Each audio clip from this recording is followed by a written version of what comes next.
পাঠ ও সঙ্গীতের মাধ্যমে মাতৃ আবাহনের পর আমরা এখন শুরু করব পাঠ ও আলোচনা সিক্রেট অফ বেদা, বেদ রহস্য পূর্বার্ধ থেকে। আলোচনা করবেন শ্রী সুধেন্দু সাহা।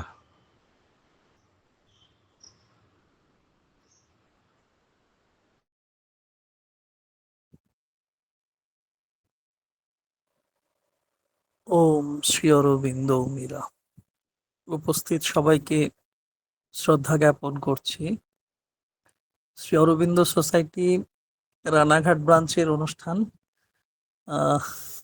গত এ মাসে দুটো হওয়ার কথা ছিল, দ্বিতীয় শনিবার অংশ নিতে পারিনি, একটু কোথায় যাওয়া ছিল বোধহয়। যাই হোক, আমরা শুরু করি। ভালো লাগলো দেবকুমার দা এবং সোনালী দি দুজনেরই পাঠ এবং সঙ্গীত পরিবেশন অত্যন্ত আন্তরিক, নিষ্ঠাপূর্ণ, ভালো লাগলো। অনেকদিন দেখা হয়নি দাদা, গরমটা কাটুক, চলে আসবেন একদিন অফিসে। হ্যাঁ, আসবো। হ্যাঁ, নিশ্চয়ই দাদা।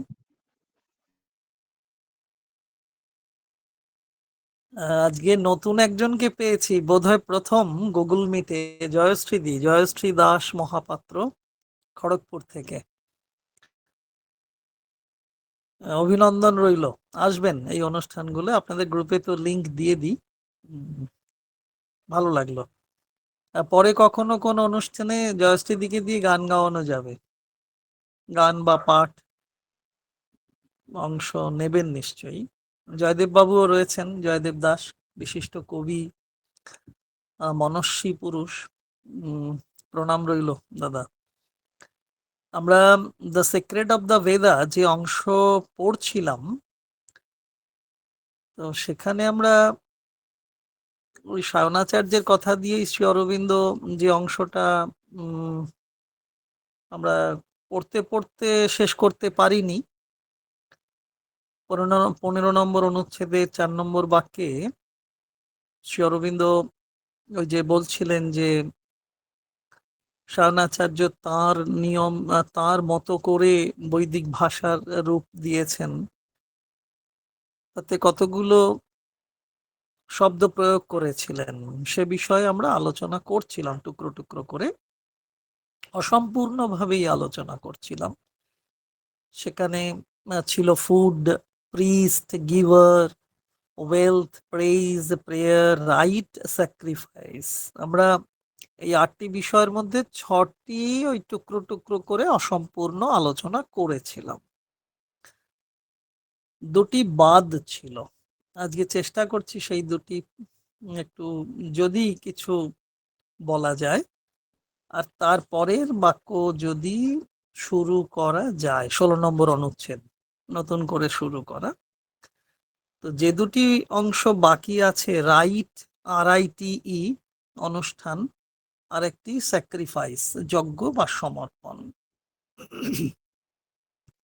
বিষয়গুলিকে সায়ন মহারাজ তার মতো আলোচনা করেছেন, লিপিবদ্ধ করেছেন। আমরা সবকিছু জানি না, তিনি কিভাবে উপস্থাপনা করেছেন জানি না, কিছুই জানি না, এই আমি অন্তত কিছুই জানি না। ওই টুকরো টুকরো করে এখানে একটি খামচা ওখানে একটি খামচা মারতে মারতে যতটা জানা গেছে। তো রাইট বা অনুষ্ঠান, মানে রাইট বলতেই তো আমরা অনুষ্ঠানকেই বুঝি। সে অনুষ্ঠান নিশ্চিতভাবেই শ্রদ্ধাশীল অনুষ্ঠান। লাস্ট রাইট, আমরা এরকম কথাটা খুব প্রয়োগ করি, শ্রদ্ধানুষ্ঠানকে। তো তাই রাইট বলতে যে অনুষ্ঠানকে বোঝাবো বা বুঝি বা বুঝবো, সেটা অবশ্যই শ্রদ্ধাশীল অনুষ্ঠান। রাইট বলতে ধর্মীয় আচার অনুষ্ঠানকেও তো বোঝানো হয়, তাই না? যারা এই সাহিত্য বোধে বুদ্ধ, তারা নিশ্চয়ই সেটা জানবেন। আমরা যারা ওই মানে একটু একটু খামচা মারা দলে, ওই জেনে বুঝে কোনো মতে সেগুলো বলছি। তবে এই আচার বা অনুষ্ঠান জীবনের এক পর্ব থেকে নিশ্চিত করেই উন্নততর পর্বে যাবার আচার অনুষ্ঠান। এই রাইট আমাদের একটা সাধারণ পর্ব থেকে উন্নততর পর্বে নিয়ে যাওয়ারই অনুষ্ঠান বা আচার অনুষ্ঠান।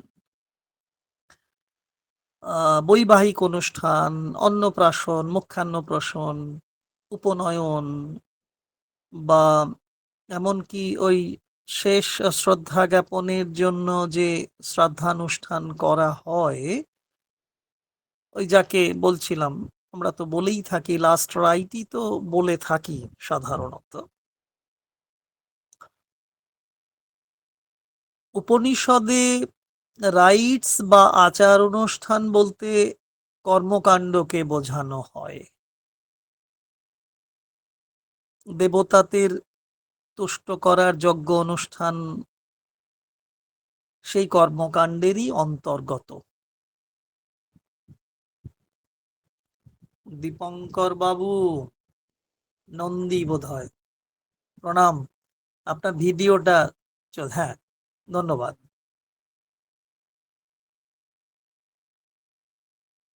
তো ওই যে উপনিষদে রাইটস বা আচার অনুষ্ঠান কি না, সেটা কর্মকাণ্ড, এবং সেই কর্মকাণ্ডের অন্তর্গত যে যজ্ঞানুষ্ঠান, অর্থাৎ দেবতাদের সন্তুষ্ট করবার জন্য আমাদের যে সমর্পণ, তা সেই কর্মকাণ্ডেরই অন্তর্গত। এই যজ্ঞ শুধু বাইরের যজ্ঞ নয়, অন্তরের শুদ্ধিকরণ ক্রিয়াকেও অন্তর্যজ্ঞ বলা হয়। তো সেই যজ্ঞের কথাই পরবর্তী অষ্টম যে পর্ব, তাতে উল্লেখ উল্লেখ পেয়েছে। আমরাও চেষ্টা করব সেই অনুযায়ী স্যাক্রিফাইস, যজ্ঞ বা সমর্পণ, সে বিষয়ে আমরা কি বুঝবো। যজ্ঞ সম্পর্কে আমাদের যোগ সমন্বয় আমরা অনেকটা পড়ে ফেলেছি। কতটা যে অধিগত করতে পেরেছি সেটা পরের প্রশ্ন। সে পরিপ্রশ্নে না গিয়েও যদি আমরা দেখবার চেষ্টা করি যজ্ঞ সম্পর্কে, সমর্পণ সম্পর্কে একটু আধটু বোঝার চেষ্টা করব। আমরা দেখেছি একটু আধটু যতটুকু চর্চা চলছে বা আরো চলবে সম্ভব মতো, তো তাতে সায়নাচার্য যজ্ঞ ভাবনাকে অশেষ গুরুত্ব দিয়েছেন। শব্দের ব্যবহার এবং তার ব্যাখ্যা কেন্দ্রীভূত হয়েছে সেখানে, রূপায়িত হয়েছে সেখানে যজ্ঞ ভাবনার উদ্দেশ্যেই। তার যে শব্দের ব্যবহার, শব্দবন্ধ, বাক্যবন্ধ, অলংকার, অনুপ্রাস, তা ওই সেদিকেই যেন মুখ্য দিক অভিমুখ হয়েছে যজ্ঞ ভাবনায়, সমর্পণের ভাবনায়। যজ্ঞ ভাবনার উদ্দেশ্যেই তার সেই রচনা, সেই ব্যবহার শব্দের বা বাক্যবন্ধের। যজ্ঞ বলতে বুঝবো এই রকম, যজ্ঞ হলো বিশ্ব সৃষ্টি এবং বিশ্ব জীবনের নিত্য প্রবহমান প্রগতির ধারা বা অগ্রগতির ধারা। কেউ কেউ অগ্রগতিও বলেন, আমরা প্রগতি কথাটি বলছি। তাহলে যজ্ঞ কি না, এরকম ভাবে যদি ধরি যে বিশ্ব সৃষ্টি এবং বিশ্ব জীবনের নিত্য প্রবহমান প্রগতির ধারা, তাহলে প্রকৃষ্ট গতি তাতে আছে। আর যে কর্মকাণ্ডে প্রগতি থাকে না তা একঘেয়ে হয়ে পড়ে। আর প্রগতি কি, আন্তর্গতি সম্পন্নতা যেখানে থাকে প্রগতি থাকে। জীবনে আন্তঃপ্রগতি না থাকলে সে জীবন একঘেয়ে হয়। মা বারবার করে আমাদের বুঝিয়ে দিয়েছেন। তাহলে সেই বিশ্ব সৃষ্টি এবং বিশ্ব জীবনের নিত্য প্রবহমানতার মধ্যেও প্রগতির ধারা থাকছে, তাই হলো যজ্ঞ। তাহলে সেই সমর্পণ, সেই অর্পণ, আমরা যা কিছু সমর্পণ করছি বিশ্ববোধকে অর্জন করবার জন্যে, সেই বিশ্ব সৃষ্টির মধ্যে, বিশ্ব জীবনের নিত্য প্রবহনতার মধ্যে নিশ্চয়ই প্রগতির ধারা বর্তমান থাকছে। যোগ্যতাই আমাদের জীবন ভাবনা, আমাদের জীবন ক্ষেত্র, আমাদের জীবন সাধনা, অর্থাৎ করে বলি সমগ্র জীবন, অর্থাৎ সমগ্র জীবনই এক শুধু যজ্ঞ থাকে না, তখন মহাযজ্ঞ। জীবনের ছোট ছোট অংশগুলো যজ্ঞ হয়ে উঠতে উঠতে সামগ্রিকতার ক্ষেত্রে জীবন সাধনায় সেই যজ্ঞ হয়ে উঠেছে বা ওঠে বা উঠবে মহাযজ্ঞ রূপে। একটু খেয়াল করলেই তা দেখব, একটু খেয়াল করলেই দেখতে পাবো। কি দেখবো? দেখবো এইরকম বৃহৎ অনন্তের প্রতি, বৃহৎ অনন্তের প্রতি আমাদের অন্তরাত্মার যে আকুতি বা প্রণতি, তাই যজ্ঞ। মা গ্রন্থের একদম প্রথমেই যে আস্পৃহার কথা বলা হয়েছে,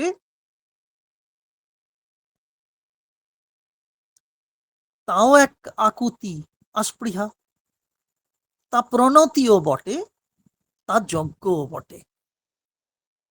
এটা আমাদের খেয়াল রাখা যে যে মহান যে মহান যে মহান ও দুরূহ কর্ম আমাদের সাধনার লক্ষ্য, তার দুটি শক্তির সহায় কেবল হতে পারে। এক, নিচে থেকে আবাহন করে যে স্থির অটুট আস্পৃহা অর্থাৎ আকুতি অর্থাৎ প্রণতি, তা আমাদের যজ্ঞ সাধনারই লক্ষণ চিহ্ন স্পষ্ট করে দেয়। সেই ঋণ নেওয়ার পালা, বারবার ঋণ নিতে হয় আমাদের, কারণ স্বনির্ভর নই, নিজের পায়ে দাঁড়াতে পারিনি, কোমরের সেই জোর নেই, তাই বারবার ঋণ নিতে হয়। ঋণ নিতে দ্বিধা নেই আমাদের, ঋণ নিতে দ্বিধা নেই, ঋণ নেব, ইয়াস্ক ঋষির কাছেই ঋণ নেব। ইয়াস্ক ঋষি বলেছেন না, খুব সুন্দর করে বলেছেন, ওই যে ওই কথাটা যে জীবনে, কিরকম কথাটা যেন, জীবনে সত্য ক্রিয়াধারাকে সর্বাত্মক ভাবে আশ্রয় নেওয়াকে যজ্ঞ বলা হয়। কি কাণ্ড দেখুন! জীবনে সত্য ক্রিয়াধারাকে তাহলে ধরতে হবে, মানে কি সর্বাত্মক ভাবে সেই সত্যকে ধরতে হবে, তবেই তো জীবন সাধনা, তার পূর্ণতা। তখনই সমগ্র জীবন হয়ে উঠবে মহাযজ্ঞ। কখন? না জীবনে যখন আমরা সত্য ক্রিয়াধারাকে সর্বাত্মক ভাবে গ্রহণ করতে পারবো, একমাত্র স্মরণ হবে সত্য। মা বলছেন না, মাকে গিয়ে এক ছোট্ট সাধিকা প্রশ্ন করছেন, মাগো, অনেক জায়গায় পড়েছি শুনেছি যে বড় বড় কাজের জন্য একটু আধটু মিথ্যে কথা বলতে হয়, তোমার কি মত মা? মা কিছুক্ষণ চুপ থেকে বললেন, আমার কথা যদি শুনতে চাও তাহলে আমি বলবো, জীবনে কোনো অবস্থাতেই মিথ্যা বলবে না। আমরা পারি কি? পারি না।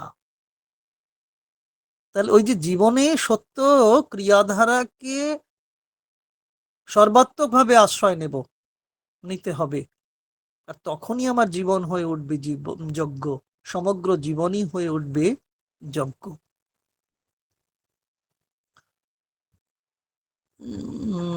পড়তে গিয়ে দেখা যাবে যে শতপথ ব্রাহ্মণেও এরকম উল্লেখ আছে, ঐতরেয় ব্রাহ্মণে উল্লেখ আছে, কৌশিতকী উপনিষদেও এই বিষয়ে বলা হয়েছে। সব বলতে পারবো না, সত্যি বলতে পারবো না, উল্লেখ আছে, একটু আধটু চোখে পড়েছে, বুঝতে পারিনি সব, তাই বলতে পারবো না। শ্রীমদ্ ভগবত গীতায় বলা হয়েছে। তবে ওই ছান্দোগ্যের কথাটা আমার খুব পছন্দ হয়েছে, খুব ছোট্ট করে কথাটা, ছান্দোগ্য উপনিষদের কথাটি খুব খুব ছোট করে যেভাবে বলা হয়েছে আমার খুব ভালো লেগেছে, মনেও আছে তাই বলতে পারবো। আহ খুব খুব ভালো লেগেছে কথাটা, খুব পছন্দ হয়েছে, অনেক জায়গায় সেটা বলেও ফেলেছি যে কি না, মানুষের বক্ষস্থলী যজ্ঞের বেদী। আহা, এ কি মনোরম বাক্য, অভূতপূর্ব সংজ্ঞায়িত করা। তাহলে যজ্ঞের বেদী কোনটে? মানুষের বক্ষস্থলী যজ্ঞের বেদী। পন্ডিচেরি সেই ঋষিধাম, সেই তো যজ্ঞের বেদী। প্রাণাগ্নিহোত্র উপনিষদে একরকম কথা আছে, ওখানে আমি ঠিক জায়গাটা বলতে পারবো না, কেউ জিজ্ঞেস করলে আমি বলতেই পারবো না, ওই বিচ্ছিন্ন ভাবে পড়া তো, কোথায় কখন খামচে নেওয়া। সেই প্রাণাগ্নিহোত্র উপনিষদে এরকম একটা কথা আছে, উম শুধু জীবন নয়, হ্যাঁ, শুধু জীবন নয়, মানুষের এই দেহটাই যজ্ঞবেদী। তাহলে আমার এই দেহ যদি যজ্ঞবেদী হয়, তা কখনোই পচা দেহ নয়। এ দেহ সত্যের আশ্রয়ে সত্যময় সদ্বস্তু হয়ে সত্যবান হয়ে ওঠে, তাই সে যজ্ঞের বেদী। মানুষের বক্ষস্থল যজ্ঞের বেদী। বক্ষকে কেন্দ্র করে, সেই মূল কেন্দ্রকে ধরে মা ধ্যানস্থ হবার কথা বলেছেন। সেখানে মাতৃশক্তি চিরকালীন ভাবে রয়েছেন। আর আমার এই সমগ্র দেহটি যজ্ঞবেদী। তাকে যদি সঁপে দিতে পারি, দেহ আধারিত প্রাণ মন সবই তখন রূপান্তরিত হতে পারে। শ্রীমদ্ ভগবদ গীতায় যে কথা বলা হয়েছে যে মানুষের এই শারীর যজ্ঞকে, সমস্ত ইন্দ্রিয়গ্রামকে সংযম অগ্নিতে আহুতি দেওয়ার কথা বলা হয়েছে না? তাহলে শরীর, এই দেহ যজ্ঞবেদী, সেই যজ্ঞবেদীকে মানুষের এই শারীর যজ্ঞকে আমরা কি করব? সমস্ত ইন্দ্রিয়গ্রামকে, সে 5টা ইন্দ্রিয় বলি, মায়ের বর্ণিত 10-12টি ইন্দ্রিয়ের কথা বলি, তাকে কি করতে হবে? সংযম অগ্নিতে আহুতি দিতে হবে। তখন সৎ চিত আনন্দ সম্পর্কে স্পষ্ট উপলব্ধি হবে। এ বিষয়ে আমার মাতামহের সাক্ষাৎ গুরুদেব ডক্টর মহানাম্রত ব্রহ্মচারীর কথা মনে পড়ছে। তার গীতা ধ্যান বলে একটি মহাগ্রন্থ আছে। এই এই অদ্ভুত ভদ্রলোককে আমি দুবার দেখে ফেলেছিলাম খুব ছোটবেলায়। সেই গীতা ধ্যানে এরকম একটা কথা বলেছেন, পড়তে পড়তে খটকাও লেগেছে, ওর কথা শুনতে শুনতেও খটকা লেগেছে, বুঝতে পারতাম না তো তখন কিছু, অবশ্য এখনো যে বুঝি তা নয়। সেখানে তিনি বলছিলেন এরকম করে যে দেখুন কত গুরুত্বপূর্ণ কথা, সৎ স্বরূপে যজ্ঞের নাম কর্মযোগ। আমরা দিব্য জীবনেও এরকম খেলা দেখতে পাই। শ্রী অরবিন্দ বলে দিয়েছেন যে সচ্চিদানন্দের সৎ হবে এই দেহ, দেহ রূপান্তরিত হবে সেই সত্যে, সত্য সেই দেহকে গ্রাস করবে।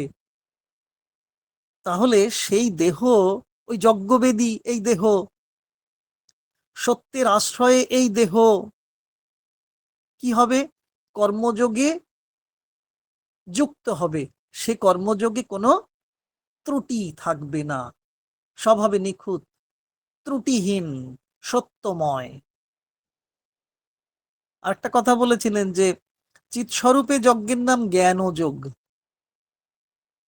সেই চৈতন্য দিয়ে, সেই চেতনা দিয়ে যে সমর্পণ হয়, তার মধ্য থেকে যেমন দুগ্ধ ভাণ্ডারকে বেশ যন্ত্র দিয়ে, যন্ত্রণা দিয়ে যেমন মাখন উৎপাদন করতে হয়, ঠিক তেমনি ভাবে চিৎস্বরূপে চৈতন্যের আধারিত যে সমর্পণ, তা আমাদের এক জ্ঞানতার পর্যায়ে নিয়ে চলে যায়, তাই সেটা জ্ঞানযোগ। আর আনন্দ স্বরূপে যজ্ঞের নাম অনন্য ভক্তি। আনন্দের আশ্রয় নিয়ে আমরা যখন সমর্পণ করব, তাতে স্বার্থহীন শর্তহীন ভক্তি ছাড়া, ভকতি ছাড়া আর কিছু সেখানে উপস্থিত হয় না। তো যাই হোক, এই কথার মধ্যে দিয়ে বোধহয় এরকমই বোঝা যায়, সেই যজ্ঞে সমর্পণই যদি মূল কথা হয়, মানুষের জীবন কোথায় সমর্পিত? শ্রী ভগবানের সম্পূর্ণতই সমর্পিত। তাহলে স্বতঃসিদ্ধ প্রমাণের মতো অঙ্ক কষেই বলা যায়, সূত্র ধরে বিজ্ঞানী বলবেন, বিজ্ঞানের সাধনার যারা যুক্ত তারাও বলবেন যে মানুষের জীবন শ্রী ভগবানে সমর্পিত। কারণ সৎস্বরূপে তার কর্মযোগ হচ্ছে, চিৎ স্বরূপে যজ্ঞের নাম জ্ঞানযোগ হচ্ছে, আনন্দ স্বরূপে যজ্ঞের নাম অনন্য ভক্তি হচ্ছে। তাহলে মানুষের এই জীবন, সমগ্র জীবন শ্রী ভগবানে সমর্পিত। তাহলে মানুষ নিজে এক যজ্ঞ। কর্মযোগে কি পাচ্ছি? সত্যময়তা পাচ্ছি। জ্ঞানযোগে চৈতন্যময়তা পাই। ভক্তিযোগে আনন্দময়তাকে অর্জন করি। এক অনুপম প্রকাশ ধারা এখানে প্রকাশিত হয়েছে। তাতে নিবিষ্ট হতে না পারলেও যে অনুপুঙ্খ সত্য চৈতন্যময়তা এবং আনন্দময়তার অবগাহন স্নানে আমরা স্নাত হতে পারি, সেই প্রকাশের ছত্রে ছত্রে মানুষ নিবেদিত হয় ভগবানময়তার দিকে এবং এগোতে থাকে। এগোতে থাকে বলেই অগ্রগমন, অগ্রগতি। আর অগ্রগতি যদি নিষ্ঠা সহকারে হয়, তখন প্রতি পদে পদে সেই গতি সম্পন্নতায় অগ্রগতি থাকে বলেই তা প্রগতি। নতুন একটা প্যারাগ্রাফ শুরু করা যাবে। 16 নম্বর প্যারাগ্রাফ, একটু পৃষ্ঠা উল্টে। হ্যাঁ, 16 নম্বর প্যারাগ্রাফ, 1 নম্বর বাক্য। এখানেও শুরু হয়েছে শ্রী অরবিন্দ ওই দুটি শব্দ, আমরা যে 8টি অংশ পড়ে এলাম তার মধ্যে ওয়েলথ ছিল, সম্পদ বা ঐশ্বর্য, এবং ফুড। যদিও ফুডের বাংলা বাংলা অনুবাদ হয়নি, আমরা যারা পূর্বার্ধ দেখছি তাতে দেখব, আমরা আলোচনা করলাম খানিকটা। তা wealth and food, for it is the most egoistic and materialistic objects that are proposed as the aim of the sacrifice. Possessions, strength, power, children, servants, God, horses, cows, victory, the slaughter and the plunder of enemies, the destruction of rival and malevolent critic। কতগুলো ধাপ ধরে Shri Aurobindo wealth এবং food, যাকে most egoistic এবং materialistic object বলছেন, এবং তার আমরা যে লক্ষ্য, একটু বাংলা পড়ে নি তাহলে আমার বলতে একটু সুবিধা হবে। ঐশ্বর্য ও অন্ন, যারা পূর্বার্ধ দেখছেন একটু খেয়াল করবেন, ঐশ্বর্য ও অন্ন। কারণ যজ্ঞের লক্ষ্য হিসাবে সর্বাপেক্ষা স্বার্থযুক্ত ও জড়ীয় বস্তুসমূহ উল্লিখিত হয়েছে বীর্য শক্তি, সন্তান, সেবক, স্বর্ণ, অশ্ব, গো, বিজয়, শত্রুগণের হত্যা ও লুণ্ঠন, প্রতিদ্বন্দ্বী ও অমঙ্গল প্রার্থী সমালোচকের বিনাশ। এতগুলো বিষয় বলছেন। সময় হয়ে গেছে। ঐশ্বর্য অন্ন, কারণ যজ্ঞের লক্ষ্য হিসেবে সর্বাপেক্ষা স্বার্থযুক্ত এবং জড়ীয় বস্তু সমূহ উল্লেখিত হয়েছে। তার মধ্যে এগুলো বীর্য শক্তি, সন্তান, সেবক, স্বর্ণ, অশ্ব, গো, বিজয়, শত্রুগণের হত্যা ও লুণ্ঠন, প্রতিদ্বন্দ্বী ও অমঙ্গল প্রার্থী, সমালোচক, এদের সব বিনাশ করা। তা বৈদিক ভাষার নানাবিধ রূপ সম্পর্কে সায়নাচার্য বলেছেন। অবশ্যই তার মতো করে আমরা সেই অনুসারী হয়ে সূত্র ধরে এগিয়ে চলতে চেষ্টা করছি। ভুল হতে পারে, ভুল হচ্ছেও, তবুও খুব সাধারণ আমাদের সেই যাত্রাপথ। আমাদের যাত্রাপথ খুব একটা যে আলোকোজ্জ্বল তাও নয়, তবুও পথ চলা শুরু হয়েছে, এটা বলতে পারি। শুরু হোক পথ চলা, সে পিন্টুদার গান, পিন্টু ভট্টাচার্য। তো আমাদের পথ শুরু হয়েছে। যতটুকু পথ দেখানো হয়েছে তার চেয়ে অনেক কম। আমাদের আমাদের যে সূচনা সেটা অনেকটাই কম। আমরা 8টি রূপ দেখে এলাম। সেখানে খাদ্য ছিল, পুরোহিত, দাতা, সম্পদ বা ঐশ্বর্য, স্তুতি, উপাসনা, অনুষ্ঠান, এবং এবং সমর্পণ বা যজ্ঞ সম্বন্ধীয় বিষয়গুলো ছিল।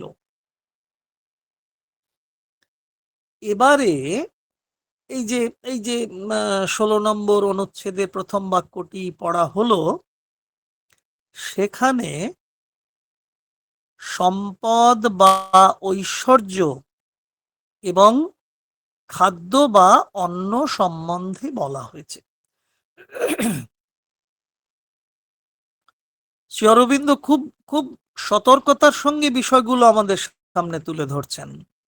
ঐশ্বর্য এবং অন্ন, ওয়েলথ অ্যান্ড ফুড, এ দুটি খুবই গুরুত্বপূর্ণ আমাদের জীবনে।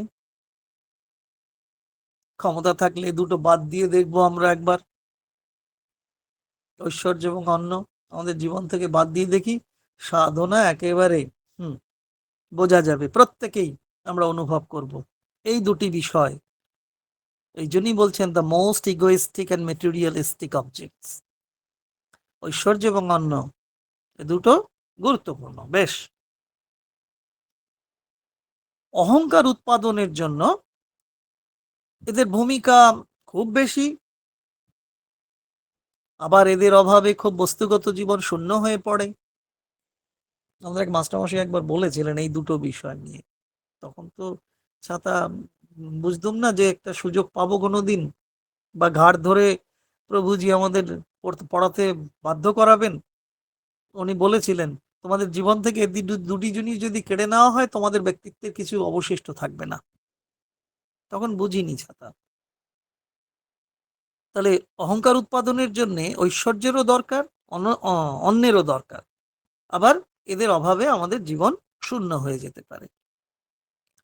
সবাই তো আর সেই মৈত্রেয়ী হতে পারেন না, বিদুষী মৈত্রেয়ী হতে পারেন না। তিনি বলতে পারেন, স্বামী যাজ্ঞবল্ক্যকে তিনি বললেন না, জানি আমি অমৃতা হব না, তাতে আমার দরকার কি? তাতে আমার দরকার নেই অনেক ঐশ্বর্য দান করতে। দুই ধর্মপত্নীকে যখন সেই সম্পদ বিভাজন করে দিচ্ছেন, মৈত্রেয়ী কথা বলেছেন। আমরা কজন সেই মৈত্রেয়ী হতে পারি? পুরুষ নারী অভেদে অবশ্যই। মৈত্রেয়ী বলতে নারী এরকম ধরবো না, আমরা অভেদে যদি এরকম ধরি, আমরা পারবো?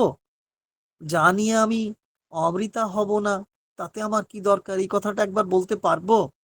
কই, দেখি না তো। গ্রামে গ্রামে যা কলহ দেখি ভাই বোনেদের মধ্যে সম্পত্তি নিয়ে, এই তো পরশুদিনই শুনছিলাম এক কলহের কথা। তো কোথায় মৈত্রেয়ী আমাদের জীবনে? তো মৈত্রেয়ীর জীবনে, বিদুষী মৈত্রেয়ীর জীবনে আমরা দেখছি অহংকারহীন বলিষ্ঠতা। আর আমরা অহংকারে মদমত্ত হয়ে বলিষ্ঠতার প্রকাশ করি। চাই সেই অহংকারহীন বলিষ্ঠতা। অথচ আমাদের জীবনে ঐশ্বর্য এবং ভীষণ দামি, এ দুটি না থাকা মানেই পঙ্গুত্ব প্রাপ্তি। তবে তার প্রয়োগ সম্বন্ধে আমরা সঠিকভাবে নিশ্চয়ই জানি না, কোনটাকে কিভাবে প্রয়োগ করতে হবে। শ্রী অরবিন্দ বলেছেন, মা বলেছেন, কিন্তু মনে থাকে না বা পড়াও হয় না। বা ওই যে আগের দিন কোথায় কোন অনুষ্ঠানে যেন বলছিলাম যে আমাদের কেন্দ্র শাখায় যে ধরনের সাধনোপযোগী আলোচনা পাঠচক্রের প্রয়োজন হয় তেমন করা হচ্ছে না বা পারা যাচ্ছে না। আধিকারিক বর্গ হবেন শ্রী অরবিন্দ শ্রীমায়ের রচনা সম্বন্ধে অনেকটা অবগত থাকবেন, তারা তাদের অনুগামীদের সেগুলো আরো উৎসাহিত করার চেষ্টা করবেন। সবসময় সেটা হয়ে উঠছে না। আমরা আধিকারিক মানে বিভিন্ন ওই যে ঐশ্বর্য এবং অন্য যার বেশি তিনিই হন সব প্রতিষ্ঠানের আধিকারিক। এই ট্র্যাডিশন চলছে, সব রকমের প্রতিষ্ঠানেই সেই ট্র্যাডিশন চলছে। এক একটি সেন্টার ব্রাঞ্চের সব অ্যাকাউন্টস আসছে, দেখছি তো কত টাকা ফিক্সড ডিপোজিট করে রাখা আছে, অথচ তাদের সামান্য যেগুলো প্রয়োজন সেগুলো মেটানোর জন্যও ব্যয় করার সময় হয় না, সুযোগ হয় না। বহু ব্রাঞ্চে আমি দেখছি, বহু ব্রাঞ্চে 15টি ব্রাঞ্চের মধ্যে তো আমরা স্টেট কমিটি নিয়ে 15টা যদি ধরি, যাই হোক ওটা আবার অন্য প্রশ্ন, আমরা জানি না। যাই হোক, এসব আলোচনা মোটেই ভালো লাগে না, লাগবেও না। মা যা বলেছেন সেগুলো মনে রাখা কঠিন। তবে শ্রী অরবিন্দের কথাটুকু যেভাবেই হোক নিজেদের মতো করে সাজিয়ে নিয়ে চলতে থাকি।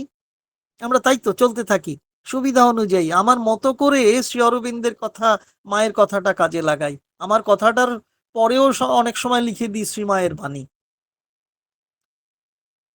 যে সম্পদ অসুরের হাতে আছে শ্রী অরবিন্দ মা গ্রন্থ অর্থ বিষয়ক আলোচনায় বলেছেন না, যে সম্পদ অসুর শক্তির হাতে আছে তা প্রয়োজনে কেড়ে নিয়ে আসতে হবে দিব্য শক্তির হাতে, তারপর সেই সম্পদ মায়ের কাজে লাগাতে হবে।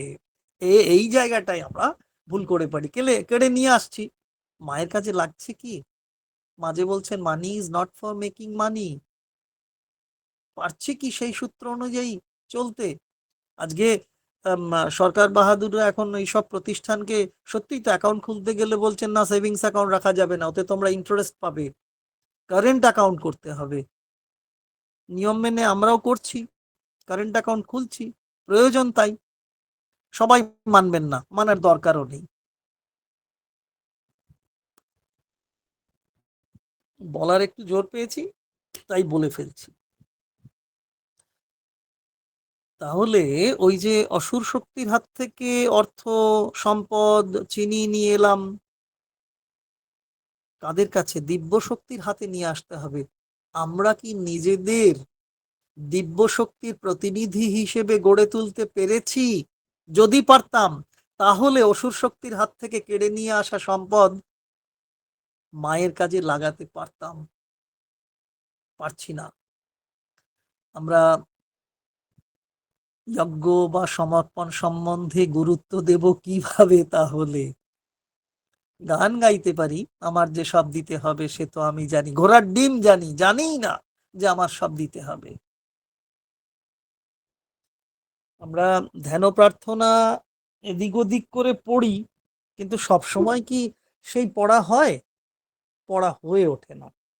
আমরা সে কথাগুলো খেয়ালও রাখি না। আমরা কেউ জীবন দিই, তাই না? মায়ের কাজে কেউ জীবন দিলাম, কেউ অর্থ দিলাম, কেউ সম্পদ দিলাম, কেউ আত্মাকে ধরে দিলাম, কিন্তু সর্বস্ব কি তাকে সবকিছু দিই আমরা? তাহলে যারা ওই জীবন, আত্মা, সম্পদ, অর্থ সবকিছু তাকে দেবেন, তারাই দাতা, প্রকৃতপক্ষে সন্তান হয়ে ওঠেন। বাকিরা ভগবানের কাছে কিছুই দিতে পারেন না। ধ্যান প্রার্থনায় রয়েছে, আমরা এই ধরনের অংশ পুরোধায় ব্যাক কভারে ছাপি, দীর্ঘদিন ধরে ছেপে আসছি, পড়া হয় না। তাহলে সমর্পণ সম্বন্ধে গুরুত্ব দেব কিভাবে? যজ্ঞ সম্পর্কে গুরুত্ব দেব কিভাবে? সমর্পণের পথে সবচেয়ে তখন বাধা হয়ে দাঁড়ায় ওয়েলথ এবং ফুড, ঐশ্বর্য এবং খাদ্য। তার যথাযোগ্য প্রয়োগ যখন করতে পারছি না, আর প্রয়োগ করবার মতো উপযুক্ত হয়েও উঠিনি, তাই এরা বাধা স্বরূপ হয়ে দাঁড়াচ্ছে। অথচ ওয়েলথ অ্যান্ড ফুড ছাড়া আমার ব্যক্তিত্ব, সমষ্টির ব্যক্তিত্ব গড়ে উঠতে পারে না। ঈশ্বরানুরাগী হতে গেলেও শ্রীমদ্ ভগবত গীতায় স্মৃতিতে সেভাবেই তো বলা আছে। আমরা দেখি না, সম্পদশালী অর্থশালী পরিবারের সন্তান সন্ততিরাই অনেক বেশি উন্নতির সোপানে পৌঁছে যান। শ্রীমদ্ ভগবত গীতা সূত্র করে বলে দিয়েছিলেন। মহামতি অর্জুন যখন প্রশ্ন করেন, যোগ করতে করতে যদি বন্ধ করে ফেলি বন্ধু, কি করব, কি হবে, আমার কি সব শেষ? বলে না, তুমি এমন এক পরিবারে জন্ম নেবে, সম্পদশালী পরিবারে, দেখবেন যারা খুব বড় ব্যবসায়ী, তাদের ঘরে সন্তান সন্ততি অনেক পথ এগোতে পারে, লং রানে তারা এগোতে পারে, তারা অনেক মহৎ সত্তা নিয়ে জন্মাতে পারেন। একদম প্র্যাকটিক্যাল জায়গা থেকে আমি দেখে বলছি। বলবেন বাজে কথা বলছো, না, একটু আধটু ঘুরিয়ে ফিরিয়ে দেখলেই বুঝতে পারবো। কিন্তু আমাদের জীবনে ওয়েলথ আর ফুড যেটা সহায় হচ্ছিল শ্রী ভগবানকে পাওয়ার জন্যে, সেটাই বাধা হয়ে দাঁড়াচ্ছে, তার প্রয়োগটা জানতে পারছি না। এই দুটি খুব বেশি করে ইগোয়েস্টিক এবং স্বার্থযুক্ত, যদি প্রয়োগ নিপুণতা না জানা যায়। এবং এরা মেটেরিয়ালিস্টিক অবজেক্টস, জড়ীয় বস্তু সমূহ। যখন যে ব্যক্তি বা বস্তু সবচেয়ে অপরিহার্য বলে আমাদের কাছে বিবেচিত হয়, আগের দিনও বোধহয় বলছিলাম, সেগুলোকে তখনই পরিত্যাগ করতে হয়। এ সপ্তাহের কোনো আলোচনায় বলছিলাম কিনা আমি জানি না। সোমবার ভদ্রপুরে আলোচনা হয়েছে, মঙ্গলবার পায়রাডাঙ্গা হয়েছে, শুক্রবার ইস্কালকাটা হয়েছে, আজকে রানাঘাটের চলছে চতুর্থ। হতে পারে রিপিটেশন, অনুবৃত্তি আসতে পারে।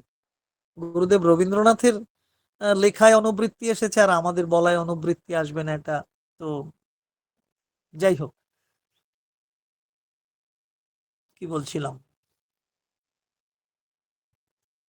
তাহলে ওই যে যাকে বা যে বিষয়কে যদি সম্পদকে বা ফুডকে অপরিহার্য বলে মনে করি, তখন সেই বিবেচনা আমাদের মোহগ্রস্ততা এনে দেয়, সেগুলোকে তখন পরিত্যাগ করতে হয়। আর না হলে যে সম্পর্কে মোহ আমাদের সমর্পণের পথ থেকে একেবারে বিপরীত দিকে নিয়ে চলে, সে পথ নেব কেন? তো মোহ এসেছে, হতে হবে নির্মোহ।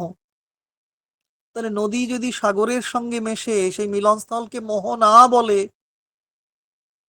স্পষ্ট হয় মোহনায় গিয়ে দাঁড়ালেই প্রত্যেকেরই কিছু না কিছু অনুভূতি হবে। নির্মোহ হওয়ার ছোট্ট ছোট্ট ইচ্ছেগুলো আকুতি হয়ে প্রকাশিত হয়। আমরা আমরা এই ঐশ্বর্য এবং অন্য সম্পর্কে দেখবো, এই দুটি অপরিহার্য বিষয়ের সঙ্গে জড়িয়ে আছে। এর সঙ্গে আরো অনেক কিছু জড়িয়ে আছে, যেগুলো শ্রী অরবিন্দ একদম উল্লেখ করলেন। আমাদের মূল লক্ষ্য কি? না, মূল লক্ষ্য সমর্পণ বা যজ্ঞ। সেই সমর্পণের পথে যেতে গেলে আমাদের অনেক কিছু বিনাশ করতে হয়, তার ডিস্ট্রাকশন দরকার, ডিমলিশ করা দরকার।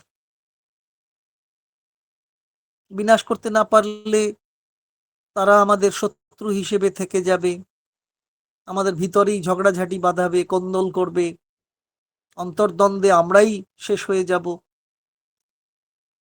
আমাদের পথ আটকে যাবে, প্রতিদ্বন্দ্বী হিসেবে তখন তারা থাকবে, আমাদের অমঙ্গল করবে।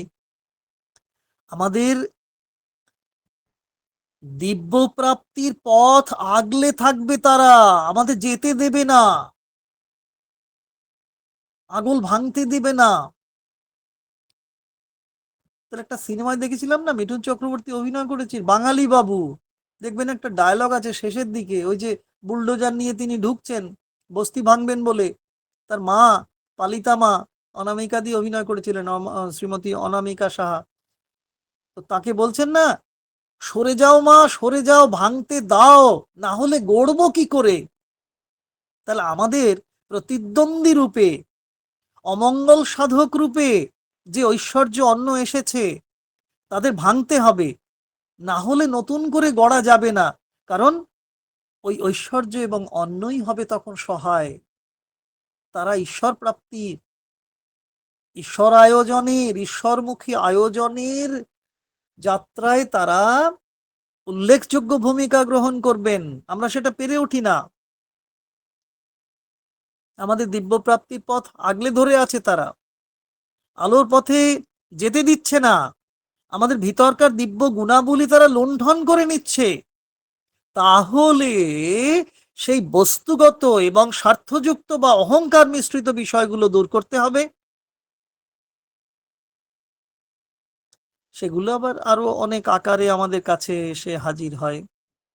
তার মধ্যে সবলতা আছে, শক্তি আছে, বলিষ্ঠতা আছে। সেই শক্তি তো আমরা চাই। তবে যে শক্তি আমাদের দিব্যের পথে না নিয়ে গিয়ে অদিব্যের পথে নিয়ে যায়, তাকে তো বর্জন করতেই হবে। ঠিক তেমনি মনোভাব নিয়ে সন্তান, সেবক, স্বর্ণ, গোল্ড, সোনা, ঘোড়া, গরু, বিজয় এগুলোকেও দেখতে হয়।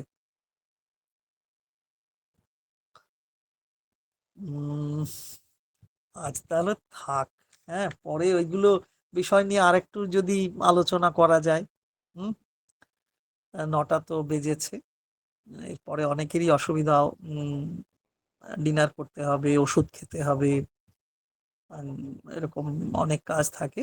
এখানে বিরতি টানছি। আর বিরতির আগে সেই অবিরত যে কথা বলতে হয়, সেন্টার ব্রাঞ্চের কথা, আগামীকাল শ্রী অরবিন্দ সোসাইটি কাজিয়াখালী কেন্দ্রের বিশেষ অনুষ্ঠান। আয়োজনে কোনো ত্রুটি নেই ওদের, সবার জন্যই আমন্ত্রণ রয়েছে। যদি কারো সম্ভব হয় পৌঁছে যাবেন। 9টা থেকে মাদার্স ফ্ল্যাগ হোয়েস্টিং করেই ওদের অনুষ্ঠান শুরু হয়। 1:30-2টো পর্যন্ত চলে, মধ্যাহ্ন ভোজনের ব্যবস্থা থাকে। সবাই ভালো থাকবেন, আলোময় জীবন যাপন করুন। জয় মা, জয় শ্রী অরবিন্দ। পাঠ আলোচনা তো খুবই ভালো লাগলো, আর সোনালীর গানও খুব সুন্দর লিখছে।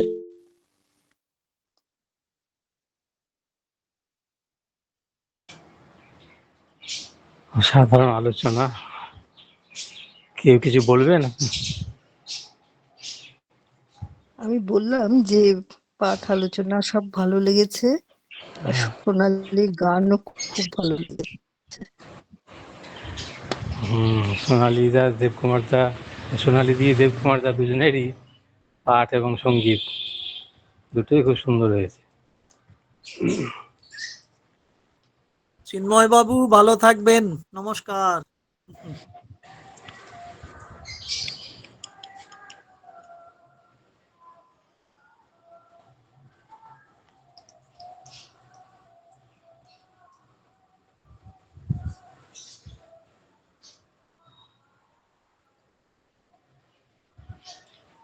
চিন্ময়বাবু নমস্কার জানাচ্ছেন, আমরা সকলের তরফ থেকে চিন্ময়বাবুকে আমি নমস্কার জানাই। আজকে তাহলে আমাদের অনুষ্ঠান এখানে শেষ করছি। শুভরাত্রি।